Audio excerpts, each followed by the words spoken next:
And with that, Brother Nathan, we'll ask you to come forward.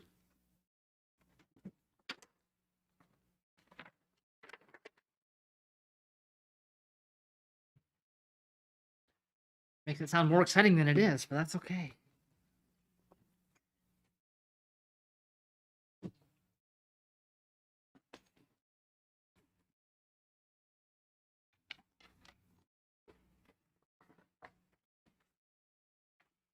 Morning, everyone. Good morning. Don't read too much into the no readings. There's two different ways to go about it, right? One would be looking at a passage and diving deep into it, pulling everything we can out of it. And the other would be more thematic and bouncing around, pulling out different threads. So today's going to be more along a thematic type of exhortation.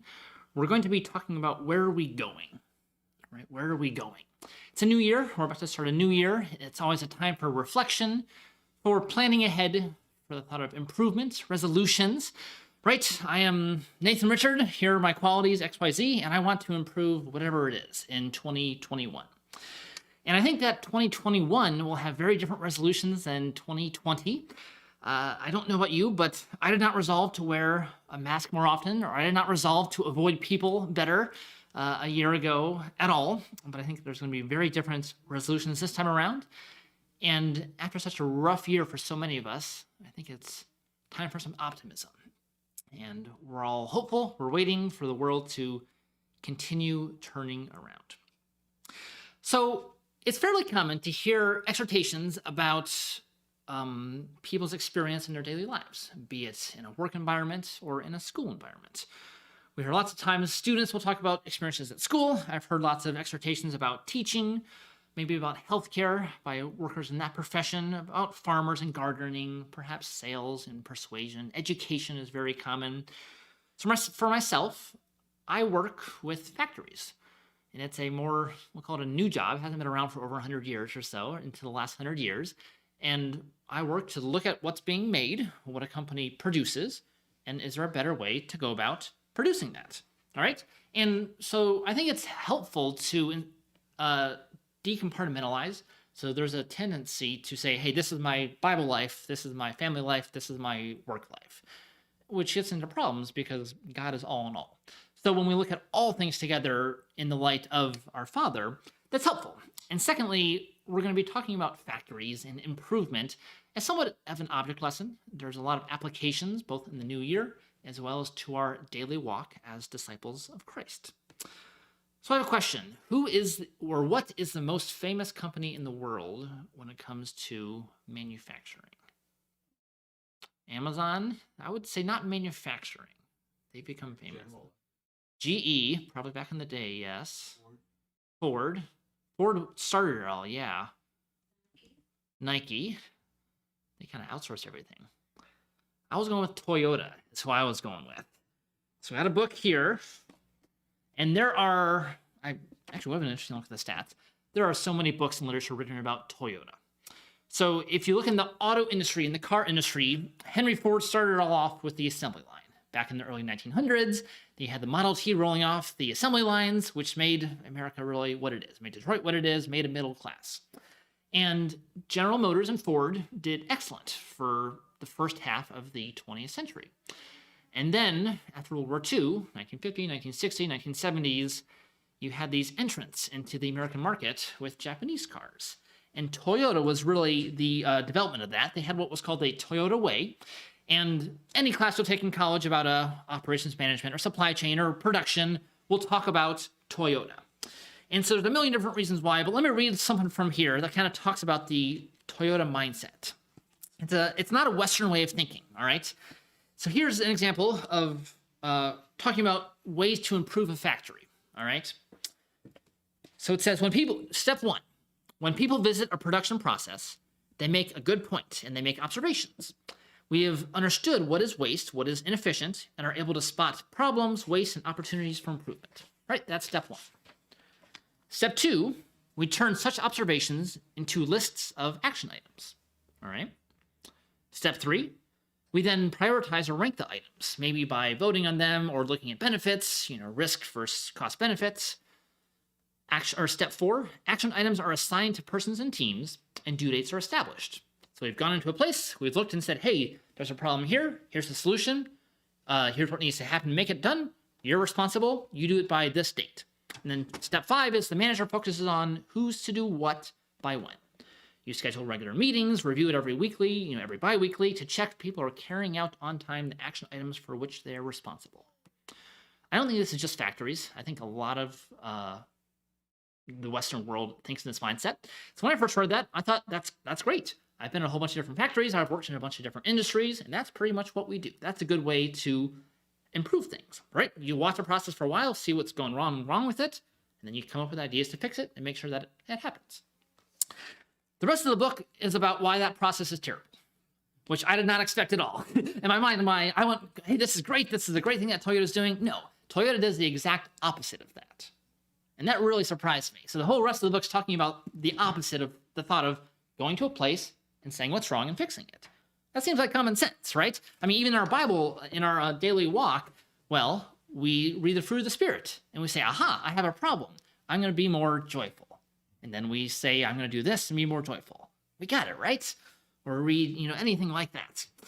So the problem with this, and what Toyota says, is it's a big game of whack-a-mole, where we're just shooting in the dark. So the thought is, it's really easy to walk up to call it a factory line, and see someone just standing there and going, oh, there's a problem. You're not doing anything. I know, let's give you something to do. Problem solved.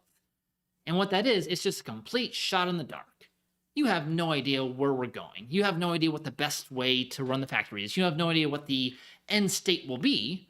You just see something and go, hey, let's whack the mole. Let's fix it. Let's fix the problem. Right? I may have whacked a squirrel, I may have whacked a bunny, but we whacked it, so we're happy now. We made a lot of progress whacking all these moles. We crossed off our to-do list, instead of actually progressing to where we need to go. So, Toyota has it very differently. So there's 4 steps that Toyota does instead. And it looks like the same thing, right? You have current condition, here's where we are right now, here's the problem, here's where we want to go, and then there's a vision where we're going in the end. The key thing, however, and I need like 2 more minutes to write down numbers. The key thing is the order, because that's not first.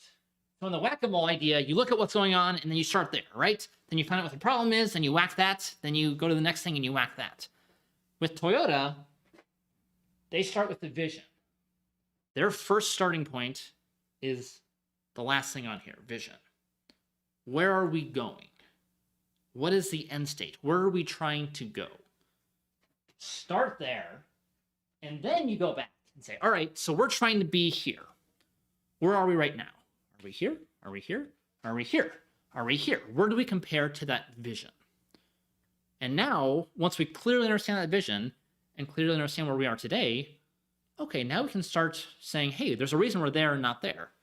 Well, what's that obstacle? Okay, let's try jumping from here to there and see what happens. And then let's try jumping from there to there and see what happens. And jump from there to there and there to there. Instead of blindly going in the dark saying, hey, you, get a wrench and start screwing things on, maybe that'll help. No, we're working towards the vision of what the factory needs to do. And so what this becomes is a true north, is what Toyota calls it. A true north, because whenever we are trying to go someplace on a map, it helps to know where north is. And that's, it's weird now in the day of GPS, but back in the day, you even think about the explorers and the stars, right? The North Star is famous all around the world. If I want to know where I'm going, I know where the North Star is, and I know where north is, and I can base everything off of that. So if we have our true north, if we know where north is, then we're good to go. We can go wherever we want to go as long as we know where north is. And I think we can start to see some biblical analogies now, right? Because in a good factory, they actually spend more time on the vision than on anything else. Kind of backwards, right? So in America, we like to spend a whole bunch of time on fixing things and crossing off the to-do list and saying, yes, we did that. Yes, we did that. Good job. The Toyota mindset was spend all of our time figuring out where we want to go. What is our vision? What is our true north? Because once you know where you're going, everything becomes kind of obvious what you need to do, right? If I'm going to Wisconsin, it's not a hard decision for me to figure out if I go on 294 or if I go 57 south. That's a pretty easy decision. If I don't know where I'm going, every single time I see a roadblock, I'm going to go, oh, what do we do next? Let's call a 2-hour meeting and figure out what road to take. Up another intersection, another 3-hour meeting, figure out what road to take. But if we know where we're going to Wisconsin, then it's really easy. We're going to go straight north and keep going north until we reach whatever Mecca is in Wisconsin. And so we see some Bible examples now, right? We have a true north, perhaps. Maybe let's say our true north is to be like Jesus. That would be a good Sunday school answer, right? What is our vision? What is our goal for our lives? To be like Jesus. And I think what happens is, if you peel away the layers, peel away the onions, it starts to get a little bit more complex. Because what does it mean to be like Jesus? Hebrews says, fixing our eyes on Jesus, the author and perfecter of our faith. But what does it actually mean? I can say my goal in life is to be like Leonardo da Vinci. I don't know what that means. Maybe I paint more stuff. I don't know. I want to be like Jesus. What does that mean? I don't know. Does that mean I want to be crucified by Romans? Probably not.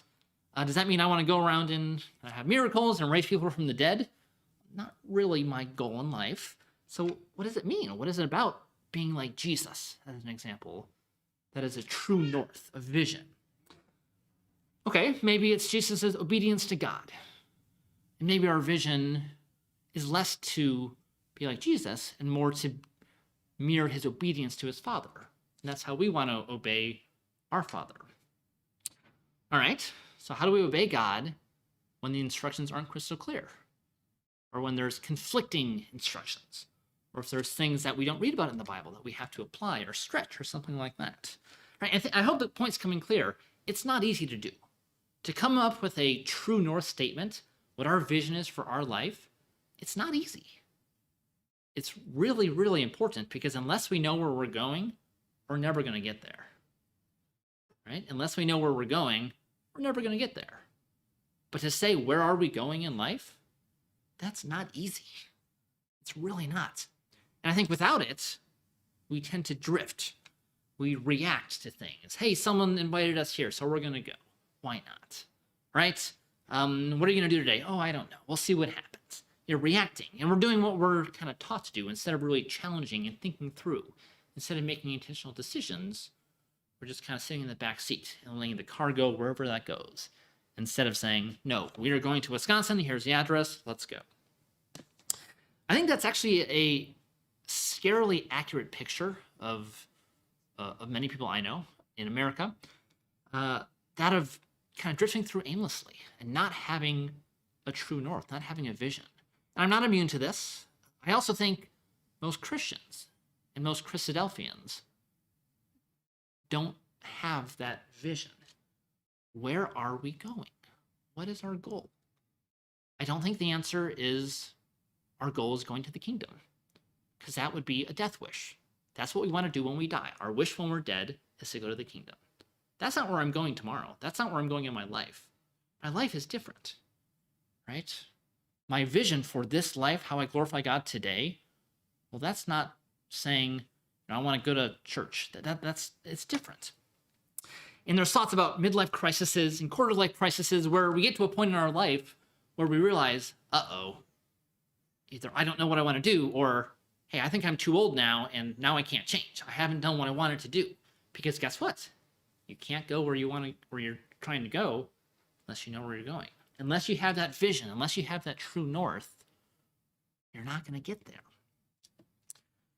So do you think you have an answer for your vision in life? What is your true north? What is your answer? Why are you here? What's your goal? Would your spouse know your answer? Would your best friend know your answer? Would your brother, would your sister know your answer? I think having this idea of a true north, it's a biblical concept. Now, Paul did not go through and say, aha, Toyota did this, and therefore this is what we're going to do. No, that's not what happened at all. And nor did Toyota get their ideas from the Bible. But using it as an object lesson, I think we can start to see where it's coming from a little bit. So a couple of passages. Proverbs 29:18 is perhaps the most famous. Where there is no vision, the people are unrestrained, but happy is he who keeps the law. That's talking about the context of parenting, providing a vision. Where is your child going? You provide a vision. and that keeps discipline for your children. Luke 14 is a similar passage.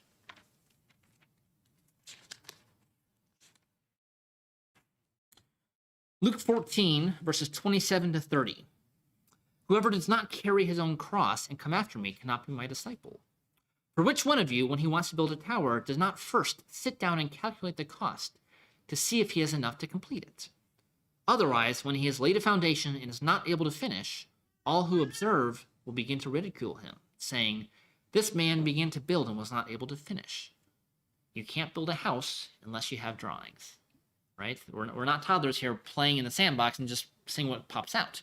No, you sit down, develop the vision, develop the plan, then you execute. James chapter 4. Another similar thought. James chapter 4, verses 13 to 15. Come now, you who say, today or tomorrow we will go to such and such a city, and spend a year there, and engage in business and make a profit. Yet you do not know what your life will be like tomorrow. You are just a vapor that appears for a little while, and then vanishes away. Instead, you ought to say, if the Lord wills, we will live, and also do this or that. Talking about aligning our vision with God's vision. Instead of making detours, right, where are we going? Oh, we don't know. We're going to go there for a little bit, and we're going to go there for a little bit. Okay, what is the goal? What is this all under? Where are you marching to? Where is your vision? If you're going to Wisconsin, are you really on the path to Wisconsin? Or are you finding yourself in Saudi Arabia for some reason, way off the path?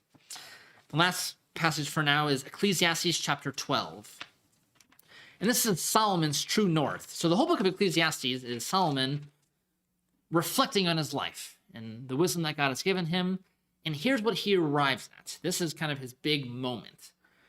In Ecclesiastes 12, verses 13 to 14, Solomon says, the conclusion, when all has been heard, is fear God and keep his commandments, because this applies to every person. For God will bring every act to judgment, everything which is hidden, whether it is good or evil. So that's Solomon's true north. That's his vision for life. And I think ours may be different. Each one of us may have slightly different, and I think that's okay. For myself, my goal would be, my true north is to glorify God in my thoughts and actions. Every day, every moment. To glorify God. That's me. I think everyone's different. It's also important that vision is almost intentionally not achievable. And Jesus even says in Matthew 5, therefore you're to be perfect, as your heavenly Father is perfect. So Toyota, actually, by the way, any guesses what their vision is? And it's been in a couple different things over the decades, but any guesses what their true north is in Toyota? This is a hard one. Conquer the world. It was after World War II. Probably be the number one car manufacturer. Be the number one company? No. So that is a measurement. That's just something that happens. That's not a vision, or that doesn't guide their decisions. So Toyota's true north, and this really surprised me, was single piece flow.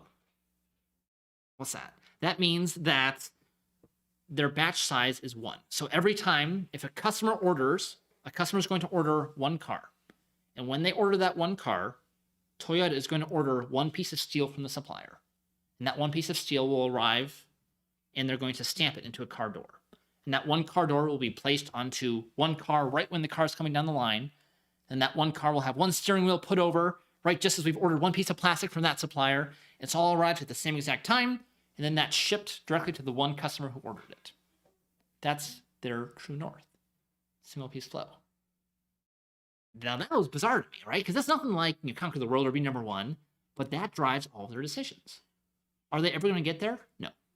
They never will, and that's okay with them because they can get really close. And they're closer than anyone else in the world, and they've made incredible progress because each day they wake up and say, how can I get closer to when the customer wants 1 car, make 1 car for him. Interesting. So there's 5 principles that Toyota uses in this, and I think they're very applicable to our life as followers of Christ.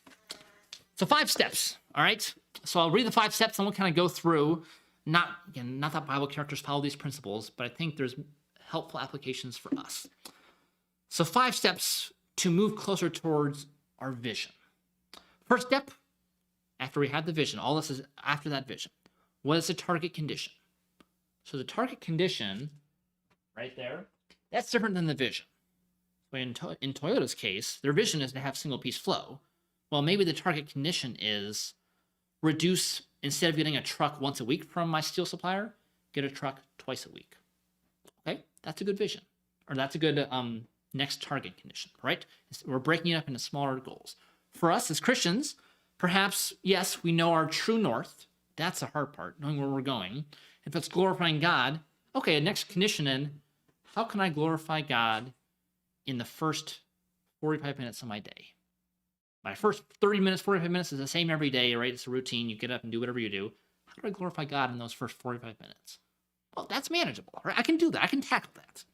Second step, so first is what is the target condition? Second, what is the actual condition?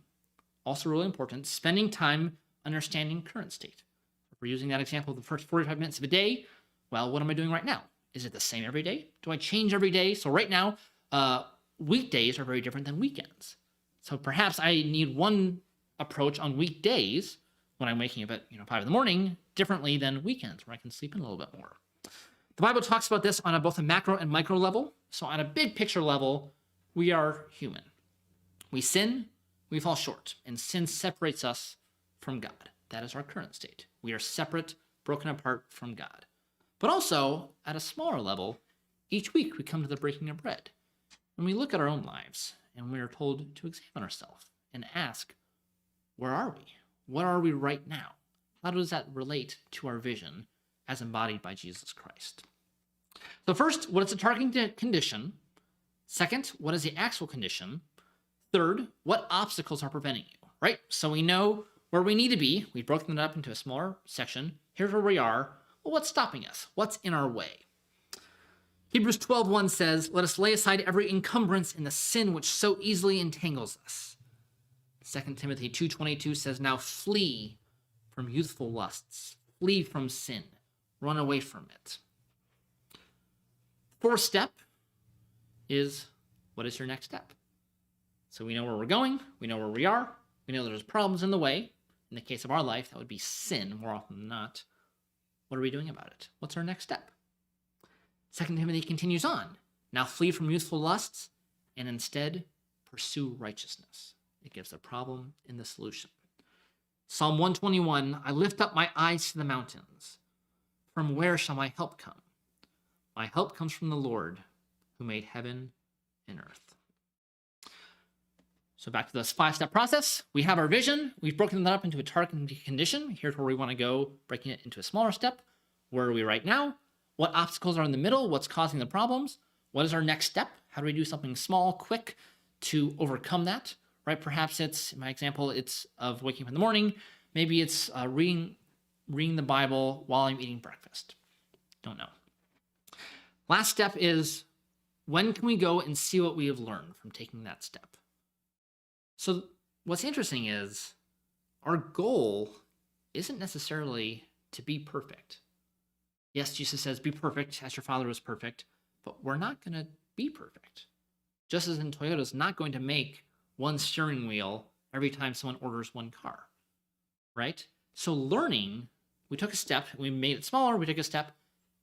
Toyota's actually more interested in seeing what failed. When things fail, that's all right, this is good. Now we get to see what failed, and that's really where we're going to learn what happened. When I wake up and when I realize, hey, on Saturdays, I haven't read Bible during breakfast. Well, why is that? Okay, because I was feeding 2 little kids and we were hanging around and doing whatever it was. Okay, that's good. Now we can address that and work with that, right? So what is the target condition? What is the actual condition? What obstacles are in the middle? What is your next step? And then how can we go and see what we've learned from that? We take the action and we go and see. Back to the example of breaking of bread. We measure ourselves based on Jesus, his perfect example. Ephesians 4:13 says, until we all attain to the unity of faith and of the knowledge of the Son of God, to a mature man, to the measure of the stature which belongs to the fullness of Christ. Because remember, growing is an iterative process. This is not a talk that is only applicable once. Hey, we're at the start of 2021. We're all now going to go out, conquer the world, and become perfect people in the next 6 months. Of course not. But what is our goal? What is our true north? And it's okay if that true north, if that vision doesn't happen until Christ returns. But there's a mindset of each day learning and seeing what happens. What happened yesterday? Did that work? Did that not work? Okay, we make an adjustment. Now we go today. Did that work? Did that not work? Okay, we make an adjustment. Because with resolutions, it's oftentimes a fail or succeed. And the reason resolutions fail is because we make it that mindset. We either lose 10 pounds or we failed. We either go to the gym every day or we failed. And so it's just a matter of time until we fail. Right? The first day we don't go to the gym, boom, our resolution is done. We failed. Well, that's not helpful because our life is not a sprint. It's not a matter of, Nathan, did you read the Bible during breakfast that one day? Okay. It's about everyday growth, small steps, little by little. We're perfected for all time by those who are sanctified or cleansed by Jesus, Hebrews 10:14 says. Because each day we work to be more like Jesus, to be more loving, more joyful, more faithful, and more steadfast. We don't work because we're terrified of God. We work because we move closer to our vision, to the vision that Jesus provides. Philippians 2:13 says, work out your salvation with fear and trembling, for it is God who is at work in you, both to will and to work for his good pleasure. And each day we fail, and that's okay. Because we come to this bread and the wine. We come to Jesus. And we confess our shortcomings. And we repent. We say, we don't want anything of that. I don't want to be who I am. And we embrace our purpose. We are who God made us to be. We're in his image. God has made us for a reason. And how do we get there? So today, at the beginning of a new year, it's a time to reflect. It's a time to think. It's the beginning of a new week. Both are important, having that long vision and each day, each week, thinking on Jesus. Not waiting until he returns to perfect us. That will be a wonderful day. But in the meantime, living as a disciple of Christ today and showing his love to the world.